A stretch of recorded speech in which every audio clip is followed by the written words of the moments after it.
Hi, here in this video, let's know about The Invisible Girl by Mary Shelley. The Invisible Girl is a Gothic tale written by Mary Shelley and originally published in 1833. Let's know the detailed summary and the complete story in this. The Invisible Girl. The Invisible Girl is a Gothic tale written by Mary Shelley and first published in the Keepsake for 1833. The tale is set in Wales, and tells the story of a young woman named Rosina, who lives with her guardian, Sir Peter Vernon, and is secretly engaged to his son, Henry. Henry is away from home when their relationship is discovered, and Sir Peter casts Rosina out of the house. Sir Peter regrets his harshness and searches for her, but assumes she is dead when she cannot be found. Henry returns home to the news of Rosina's death and is heartbroken. He joins the search for her body, and the villagers tell him about the Invisible Girl, a ghostly figure who wanders the woods at night. Henry finds Rosina hiding in a remote ruin and discovers that she is really the Invisible Girl. Sir Peter forgives them for their secret engagement, and they are married. Summary. The narrator tells the story of how he became lost during a walk along the coast of Wales and sought shelter in what looked like a ruined tower, thanks to the hospitality of its housekeeper. He is surprised at the comfortable furnishings within the tower, and is intrigued by a painting of a lovely young woman hung above the fireplace, entitled The Invisible Girl. The housekeeper tells him the following story. Many years before, a distraught man had arrived in the area looking for sailors to take him to a town about 15 miles away. The villagers recognized him as Henry Vernon, the son of Sir Peter Vernon, whose family owned an estate not far from the town Henry was headed to. The weather was uncertain, but two sailors accepted Henry's generous terms and agreed to take him to his destination. On the way, they were caught in a storm, and barely made it to shore before their boat crashed on some rocks, thanks to the guidance of a faint light in a nearby tower. They sought shelter in the tower, but it was uninhabited. The sailors tell Henry that the tower is the home of a ghost named the Invisible Girl, who is often seen at night wandering the shore in search of her lost lover. The three men spend the night in the tower, but Henry is too miserable to sleep, consumed by grief for his own lost love. Henry was secretly engaged to a young woman named Rosina, an orphan and a ward of his family. They grew up together and were very much in love. But Henry knew his father would not approve his marriage to a poor orphan, and so convinced Rosina to keep the engagement secret. They were happy for a while, since Sir Peter's blindness made it easy for them to conceal their relationship from him. But Sir Peter's recently widowed sister Mrs. Bainbridge arrived to live with them, and she suspected the affair. She convinced her brother to send Henry away and marry off Rosina in his absence. When Rosina refused to marry another, their engagement was discovered. And although Sir Peter loved his son and Rosina, he was angry at their deception. Spurred on by the spiteful Mrs. Bainbridge, he banished Rosina from his house. She left that night, but her absence was not discovered until the morning, and she could not be found. Sir Peter searched desperately for her, bitterly regretting his cruelty and furious at his sister for inciting his anger so unjustly. When Rosina cannot be found, they assume she drowned in a nearby river. They retire to a different estate and send word to Henry of Rosina's death. Henry rushes home only to discover that her body has not been recovered, and determines to journey back to Wales to recover it himself. This is why he has hired the sailors to take him to his family's estate on the coast of Wales. In the morning, Henry and the two sailors seek food and provisions at a nearby fisherman's cottage. They ask about the legend of the Invisible Girl, but the fisherman's family have nothing to tell them. Henry returns to search the tower while his companions repair their boat, but finds no sign of habitation other than a single lady's shoe. The shoe reminds him of Rosina, and he determines to return it to its owner. The three men arrange to sleep at the fisherman's cottage, but Henry cannot sleep, and is surprised to see a light in the tower. He returns there, planning to surprise the inhabitant and return the shoe. The inhabitant flees as soon as he enters, but he explains his purpose, and is astounded to hear Rosina's voice reply. The lovers are overjoyed to be reunited, and Rosina tells Henry that she took shelter in the tower after her banishment from the Vernon estate, and is still terrified of Sir Peter and his curses upon them. Henry tells her of his father's change of heart, and after a few months of recovery, she and Henry are married. They furnished the tower and hung the painting of Rosina to remember her sad persecution and the story of their happy reunion. End of the summary. Now, let's listen to the complete story. The Invisible Girl. By Mary Shelley. This slender narrative has no pretensions to the regularity of a story, or the development of situations and feelings. It is but a slight sketch, delivered nearly as it was narrated to me by one of the humblest of the actors concerned. Nor will I spin out a circumstance interesting principally from its singularity and truth, but narrate, as concisely as I can, how I was surprised on visiting what seemed a ruined tower, crowning a bleak promontory overhanging the sea that flows between Wales and Ireland, to find that though the exterior preserved all the savage rudeness that betokened many a war with the elements, the interior was fitted up somewhat in the guise of a summer house, for it was too small to deserve any other name. It consisted but of the ground floor, which served as an entrance, and one room above, which was reached by a staircase made out of the thickness of the wall. This chamber was floored and carpeted, decorated with elegant furniture, and, above all, to attract the attention and excite curiosity, there hung over the chimney-piece, for to preserve the apartment from damp, a fireplace had been built, evidently since it had assumed a guise so dissimilar to the object of its construction, a picture simply painted in watercolors, which seemed more than any part of the adornments of the room to be at war with the rudeness of the building, the solitude in which it was placed, and the desolation of the surrounding scenery. This drawing represented a lovely girl in the very pride and bloom of youth. Her dress was simple, in the fashion of the day. Remember, reader, I write at the beginning of the 18th century. Her countenance was embellished by a look of mingled innocence and intelligence, to which was added the imprint of serenity of soul and natural cheerfulness. She was reading one of those folio romances which have so long been the delight of the enthusiastic and young. Her mandoline was at her feet, her paroquet perched on a huge mirror near her. The arrangement of furniture and hangings gave token of a luxurious dwelling, and her attire also evidently that of home and privacy, yet bore with it an appearance of ease and girlish ornament, as if she wished to please. Beneath this picture was inscribed in golden letters, "The Invisible Girl." Rambling about a country nearly uninhabited, having lost my way, and being overtaken by a shower, I had lighted on this dreary-looking tenement, which seemed to rock in the blast, and to be hung up there as the very symbol of desolation. I was gazing wistfully and cursing inwardly my stars which led me to a ruin that could afford no shelter, though the storm began to pelt more seriously than before, when I saw an old woman's head popped out from a kind of loophole, and is suddenly withdrawn.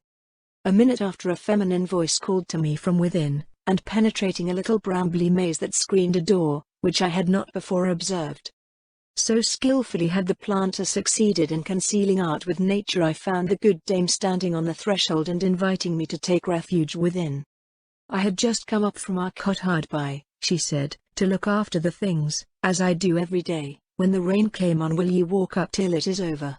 I was about to observe that the cot hard by, at the venture of a few raindrops, was better than a ruined tower, and to ask my kind hostess whether the things were pigeons or crows that she was come to look after, when the matting of the floor and the carpeting of the staircase struck my eye. I was still more surprised when I saw the room above, and beyond all, the picture and its singular inscription, naming her Invisible, whom the painter had colored forth into very agreeable visibility, awakened my most lively curiosity. The result of this, of my exceeding politeness towards the old woman, and her own natural garrulity, was a kind of garbled narrative which my imagination eked out, and future inquiries rectified, till it assumed the following form. Some years before, in the afternoon of a September day, which, though tolerably fair, gave many tokens of a tempestuous evening, a gentleman arrived at a little coast town about 10 miles from this place. He expressed his desire to hire a boat to carry him to the town of about 15 miles further on the coast. The menaces which the sky held forth made the fisherman loath to venture, till at length one, the father of a numerous family, bribed by the bountiful reward the stranger promised the other, the son of my hostess, induced by youthful daring, agreed to undertake the voyage. The wind was fair, and they hoped to make good way before nightfall, and to get into port ere the rising of the storm. They pushed off with good cheer, at least the fisherman did. As for the stranger, The deep mourning which he wore was not half so black as the melancholy that wrapped his mind. He looked as if he had never smiled, as if some unutterable thought, dark as night and bitter as death, had built its nest within his bosom, and brooded therein eternally. He did not mention his name, but one of the villagers recognized him as Henry Vernon, the son of a baronet who possessed a mansion about 3 miles distant from the town for which he was bound. This mansion was almost abandoned by the family, but Henry had, in a romantic fit, visited it about 3 years before, and Sir Peter had been down there during the previous spring for about a couple of months. The boat did not make so much way as was expected. The breeze failed them as they got out to sea, and they were fain with oar as well as sail, to try to weather the promontory that jutted out between them and the spot they desired to reach. They were yet far distant when a shifting wind began to exert its strength, and to blow with violent though unequal puffs. Night came on pitchy dark, and the howling waves rose and broke with frightful violence, menacing to overwhelm the tiny bark that dared resist their fury. They were forced to lower every sail, and take to their oars. One man was obliged to bail out the water, and Vernon himself took an oar, and rowing with desperate energy, equalled the force of the more practiced boatmen. There had been much talk between the sailors before the tempest came on. Now, except a brief command, all were silent. One thought of his wife and children, and silently cursed the caprice of the stranger that endangered in its effects, not only his life, but their welfare. The other feared less, for he was a daring lad, but he worked hard, and had no time for speech. While Vernon, bitterly regretting the thoughtlessness which had made him cause others to share a peril unimportant as far as he himself was concerned, now tried to cheer them with a voice full of animation and courage, and now pulled yet more strongly at the oar he held. The only person who did not seem wholly intent on the work he was about was the man who bailed. Every now and then he gazed intently round, as if the sea held afar off, on its tumultuous waste, some object that he strained his eyes to discern.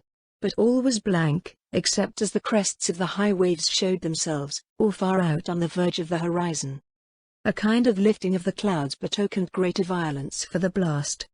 At length he exclaimed, "Yes, I see it. The larboard oar. Now, if we can make yonder light, we are saved." Both the rowers instinctively turned their heads, but cheerless darkness answered their gaze. "You cannot see it," cried their companion, "but we are nearing it. And, please God, we shall outlive this night." Soon he took the oar from Vernon's hand, who, quite exhausted, was failing in his strokes. He rose and looked for the beacon which promised them safety. It glimmered with so faint a ray, that now he said, "I see it," and again, "It is nothing." Still, as they made way, it dawned upon his sight, growing more steady and distinct as it beamed across the lurid waters, which themselves became smoother, so that safety seemed to arise from the bosom of the ocean under the influence of that flickering gleam. "What beacon is it that helps us at our need?" asked Vernon, as the men, now able to manage their oars with greater ease, found breath to answer his question. "A fairy one, I believe," replied the elder sailor, "yet no less a true. It burns in an old tumble-down tower, built on the top of a rock which looks over the sea. We never saw it before this summer, and now each night it is to be seen, at least when it is looked for. For we cannot see it from our village, and it is such an out-of-the-way place that no one has need to go near it, except through a chance like this. Some say it is burnt by witches, some say by smugglers. But this I know. 2 parties have been to search, and found nothing but the bare walls of the tower. All is deserted by day, and dark by night, for no light was to be seen while we were there, though it burned sprightly enough when we were out at sea." "I have heard say," observed the younger sailor, "it is burnt by the ghost of a maiden who lost her sweetheart in these parts, he being wrecked, and his body found at the foot of the tower. She goes by the name among us of the Invisible Girl." The voyagers had now reached the landing place at the foot of the tower. Vernon cast a glance upward. The light was still burning. With some difficulty, struggling with the breakers, and blinded by night, they contrived to get their little bark to shore, and to draw her up on the beach. They then scrambled up the precipitous pathway, overgrown by weeds and underwood, and, guided by the more experienced fishermen, they found the entrance to the tower. Door or gate there was none, and all was dark as the tomb, and silent and almost as cold as death. "This will never do," said Vernon. "Surely our hostess will show her light, if not herself, and guide our darkling steps by some sign of life and comfort. "We will get to the upper chamber," said the sailor, "if I can but hit upon the broken down steps, but you will find no trace of the invisible girl nor her light either, I warrant." "Truly a romantic adventure of the most disagreeable kind," muttered Vernon, as he stumbled over the unequal ground. "She of the beacon light must be both ugly and old, or she would not be so peevish and inhospitable." With considerable difficulty, and, after divers knocks and bruises, the adventurers at length succeeded in reaching the upper story. But all was blank and bare, and they were fain to stretch themselves on the hard floor, when weariness, both of mind and body, conduced to steep their senses in sleep.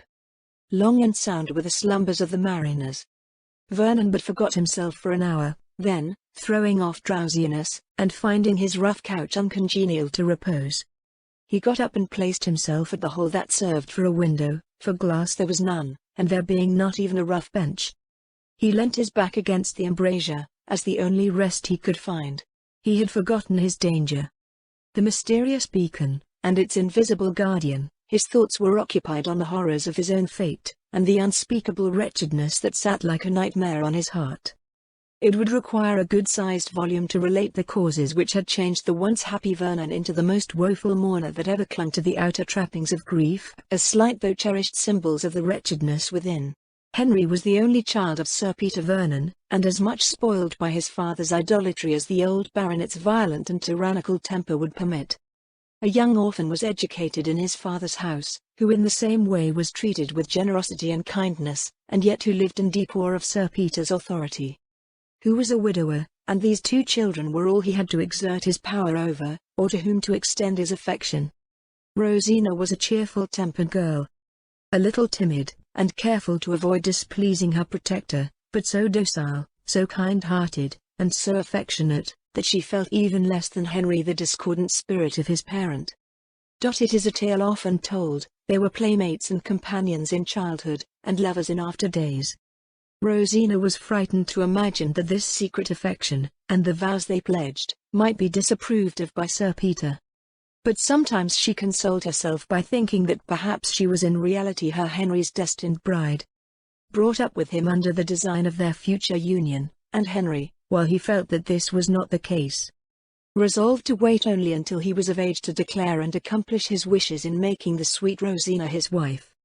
Meanwhile he was careful to avoid premature discovery of his intentions, so to secure his beloved girl from persecution and insult. The old gentleman was very conveniently blind, he lived always in the country, and the lovers spent their lives together, unrebuked and uncontrolled. It was enough that Rosina played on her mandolin, and sang Sir Peter to sleep every day after dinner. She was the sole female in the house above the rank of a servant, and had her own way in the disposal of her time. Even when Sir Peter frowned, her innocent caresses and sweet voice were powerful to smooth the rough current of his temper. If ever human spirit lived in an earthly paradise, Rosina did at this time. Her pure love was made happy by Henry's constant presence, and the confidence they felt in each other, and the security with which they looked forward to the future, rendered their path one of roses under a cloudless sky. Sir Peter was the slight drawback that only rendered their tete-a-tete more delightful, and gave value to the sympathy they each bestowed on the other. All at once an ominous personage made its appearance in Vernon Place, in the shape of a widow sister of Sir Peter, who, having succeeded in killing her husband and children with the effects of her vile temper, came, like a harpy, greedy for new prey, under her brother's roof. She too soon detected the attachment of the unsuspicious pair. She made all speed to impart her discovery to her brother, and at once to restrain and inflame his rage. Through her contrivance Henry was suddenly dispatched on his travels abroad, that the coast might be clear for the persecution of Rosina, and then the richest of the lovely girl's many admirers, whom, under Sir Peter's single reign, she was allowed, nay, almost commanded, to dismiss, so desirous was he of keeping her for his own comfort, was selected, and she was ordered to marry him. The scenes of violence to which she was now exposed, the bitter taunts of the odious Mrs. Bainbridge, and the reckless fury of Sir Peter, were the more frightful and overwhelming from their novelty. To all she could only oppose a silent, tearful, but immutable steadiness of purpose. No threats, no rage could extort from her more than a touching prayer that they would not hate her, because she could not obey. "There must be something we don't see under all this," said Mrs. Bainbridge. "Take my word for it, brother, she corresponds secretly with Henry. Let us take her down to your seat in Wales, where she will have no pensioned beggars to assist her, and we shall see if her spirit be not bent to our purpose." Sir Peter consented, and they all three posted down to Shire, and took up their abode in the solitary and dreary-looking house before alluded to as belonging to the family.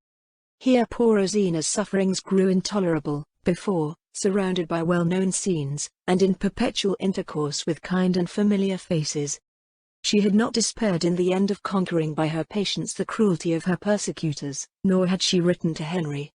For his name had not been mentioned by his relatives, nor their attachment alluded to, and she felt an instinctive wish to escape the dangers about her without his being annoyed, or the sacred secret of her love being laid bare, and wronged by the vulgar abuse of his aunt or the bitter curses of his father.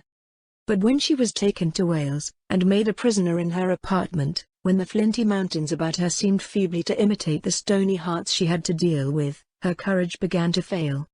The only attendant permitted to approach her was Mrs. Bainbridge's maid, and under the tutelage of her fiend-like mistress, this woman was used as a decoy to entice the poor prisoner into confidence, and then to be betrayed. The simple, kind-hearted Rosina was a facile dupe, and at last, in the excess of her despair, wrote to Henry, and gave the letter to this woman to be forwarded. The letter in itself would have softened marble. It did not speak of their mutual vows, it but asked him to intercede with his father, that he would restore her to the kind place she had formerly held in his affections, and cease from a cruelty that would destroy her. "For I may die," wrote the hapless girl, "but marry another never."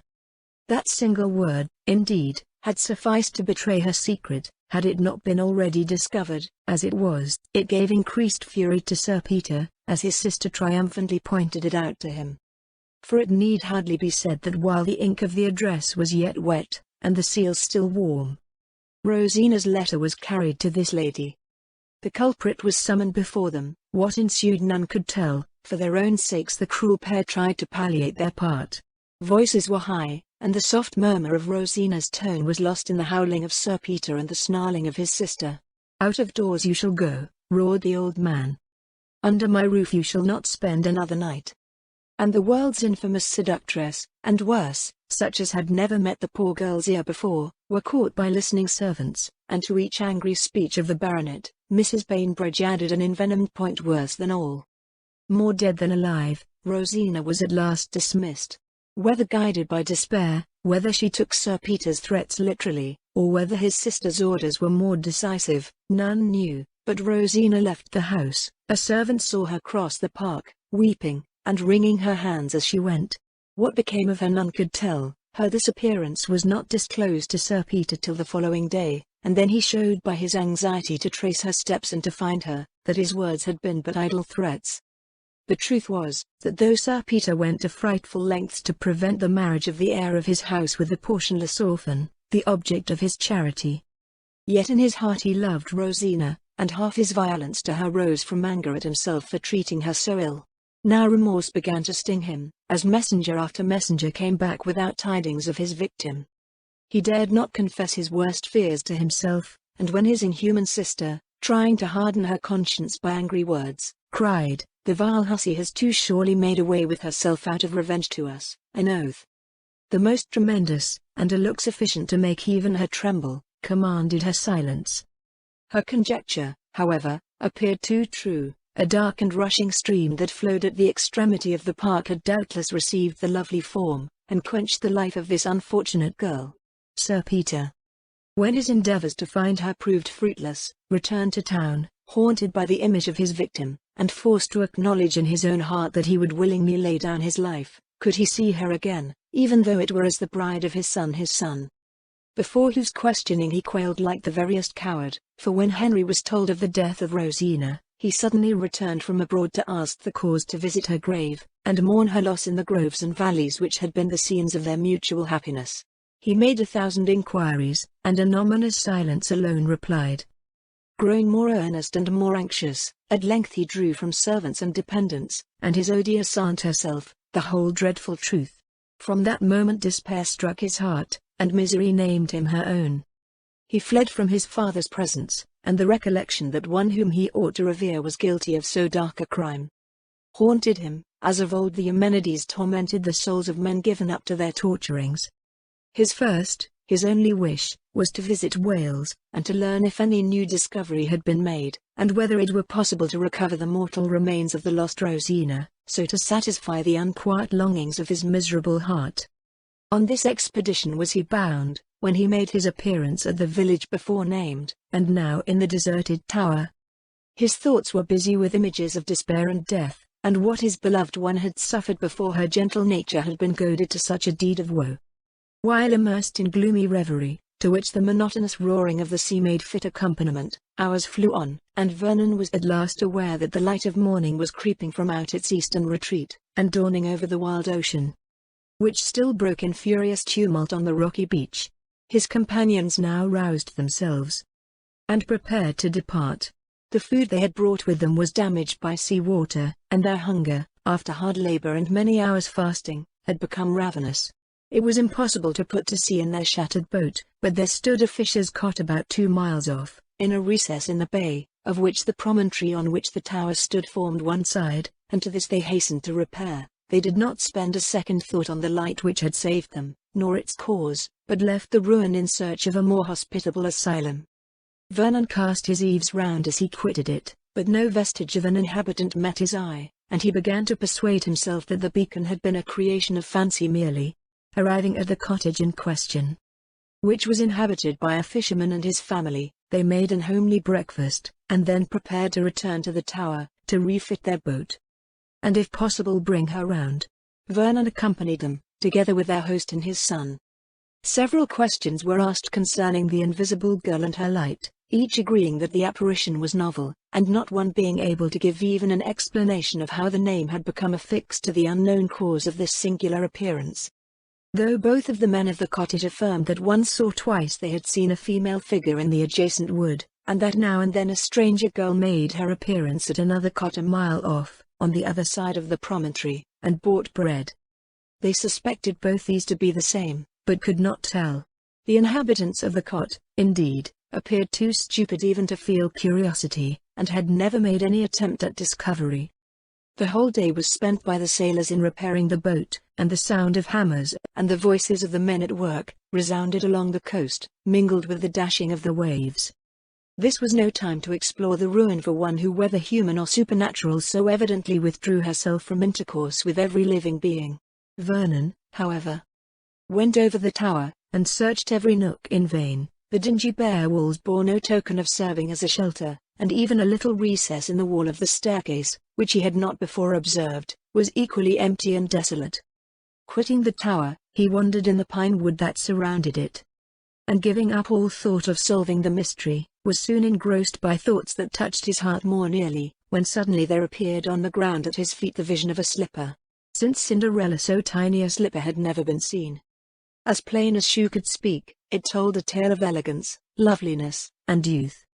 Vernon picked it up. He had often admired Rosina's singularly small foot, and his first thought was a question whether this little slipper would have fitted it. It was very strange. It must belong to the invisible girl. Then there was a fairy form that kindled that light, a form of such material substance, that its foot needed to be shod, and yet how shod? With kid so fine, and of shape so exquisite, that it exactly resembled such as Rosina wore. Again the recurrence of the image of the beloved dead came forcibly across him, and 1,000 home-felt associations, childish yet sweet, and love alike though trifling, so filled Vernon's heart, that he threw himself his length on the ground, and wept more bitterly than ever the miserable fate of the sweet orphan. In the evening the men quitted their work, and Vernon returned with them to the cot where they were to sleep, intending to pursue their voyage, weather permitting, the following morning. Vernon said nothing of his slipper, but returned with his rough associates. Often he looked back, but the tower rose darkly over the dim waves, and no light appeared. Preparations had been made in the cot for their accommodation, and the only bed in it was offered Vernon, but he refused to deprive his hostess, and spreading his cloak on a heap of dry leaves, endeavored to give himself up to repose. He slept for some hours, and when he awoke, All was still, save that the hard breathing of the sleepers in the same room with him interrupted the silence. He rose, and going to the window, looked out over the now placid sea towards the mystic tower, the light burning there, sending its slender rays across the waves. Congratulating himself on a circumstance he had not anticipated, Vernon softly left the cottage, and, wrapping his cloak round him, walked with a swift pace round the bay towards the tower. He reached it, still the light was burning. To enter and restore the maiden her shoe, would be but an act of courtesy, and Vernon intended to do this with such caution as to come unaware, before its wearer could, with her accustomed arts, withdraw herself from his eyes. But, unluckily, while yet making his way up the narrow pathway, his foot dislodged a loose fragment, that fell with crash and sound down the precipice. He sprung forward, on this, to retrieve by speed the advantage he had lost by this unlucky accident. He reached the door, he entered, all was silent, but also all was dark. He paused in the room below, he felt sure that a slight sound met his ear. He ascended the steps, and entered the upper chamber, but blank obscurity met his penetrating gaze. The starless night admitted not even a twilight glimmer through the only aperture. He closed his eyes, to try, on opening them again, to be able to catch some faint, wandering ray on the visual nerve, but it was in vain. He groped round the room. He stood still, and held his breath, and then, listening intently, he felt sure that another occupied the chamber with him, and that its atmosphere was slightly agitated by another's respiration. He remembered the recess in the staircase, but, before he approached it, he spoke. He hesitated a moment what to say. "I must believe," he said, "that misfortune alone can cause your seclusion, and if the assistance of a Minofer gentleman—" An exclamation interrupted him. A voice from the grave spoke his name, the accents of Rosina syllabled. "Henry. Is it indeed Henry whom I hear?" He rushed forward, directed by the sound, and clasped in his arms the living form of his own lamented girl. His own invisible girl he called her, for even yet, as he felt her heart beat near his, and as he entwined her waist with his arm, supporting her as she almost sank to the ground with agitation, he could not see her, and, as her sobs prevented her speech, no sense, but the instinctive one that filled his heart with tumultuous gladness, told him that the slender, wasted form he pressed so fondly was the living shadow of the Hebe beauty he had adored. The morning saw this pair thus strangely restored to each other on the tranquil sea, sailing with a fair wind for El, whence they were to proceed to Sir Peter's seat, which, 3 months before, Rosina had quitted in such agony and terror. The morning light dispelled the shadows that had veiled her, and disclosed the fair person of the invisible girl. Altered indeed she was by suffering and woe, but still the same sweet smile played on her lips, and the tender light of her soft blue eyes were all her own. Vernon drew out the slipper, and shoved the cause that had occasioned him to resolve to discover the guardian of the mystic beacon. Even now he dared not inquire how she had existed in that desolate spot, or wherefore she had so sedulously avoided observation, when the right thing to have been done was, to have sought him immediately, under whose care, protected by whose love, no danger need be feared. But Rosina shrunk from him as he spoke, and a death-like pallor came over her cheek, as she faintly whispered, "Your father's curse, your father's dreadful threats." It appeared, indeed, that Sir Peter's violence, and the cruelty of Mrs. Bainbridge, had succeeded in impressing Rosina with wild and unvanquishable terror. She had fled from their house without plan or forethought, driven by frantic horror and overwhelming fear. She had left it with scarcely any money, and there seemed to her no possibility of either returning or proceeding onward. She had no friend except Henry in the wide world. Whither could she go? To have sought Henry would have sealed their fates to misery, for, with an oath, Sir Peter had declared he would rather see them both in their coffins than married. After wandering about, hiding by day, and only venturing forth at night, she had come to this deserted tower, which seemed a place of refuge. How long she had lived since then she could hardly tell. She had lingered in the woods by day, or slept in the vault of the tower, an asylum none were acquainted with or had discovered. By night she burned the pine cones of the wood, and night was her dearest time, for it seemed to her as if security came with darkness. She was unaware that Sir Peter had left that part of the country, and was terrified lest her hiding-place should be revealed to him. Her only hope was that Henry would return, that Henry would never rest till he had found her. She confessed that the long interval and the approach of winter had visited her with dismay. She feared that, as her strength was failing, and her form wasting to a skeleton, that she might die, and never see her own Henry more. An illness, indeed, in spite of all his care, followed her restoration to security and the comforts of civilized life. Many months went by before the bloom revisiting her cheeks, and her limbs regaining their roundness, she resembled once more the picture drawn of her in her days of bliss, before any visitation of sorrow. It was a copy of this portrait that decorated the tower. The scene of her suffering, in which I had found shelter. Sir Peter, overjoyed to be relieved from the pangs of remorse, and delighted again to see his orphan ward, whom he really loved, was now as eager as before he had been averse to bless her union with his son. Mrs. Bainbridge they never saw again. But each year they spent a few months in their Welsh mansion, the scene of their early wedded happiness, and the spot where again poor Rosina had awoke to life and joy after her cruel persecutions. Henry's fond care had fitted up the tower, and decorated it as I saw.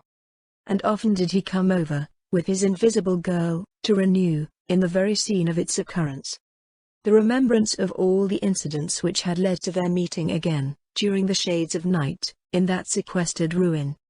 The end of the story. Thank you. Thank you.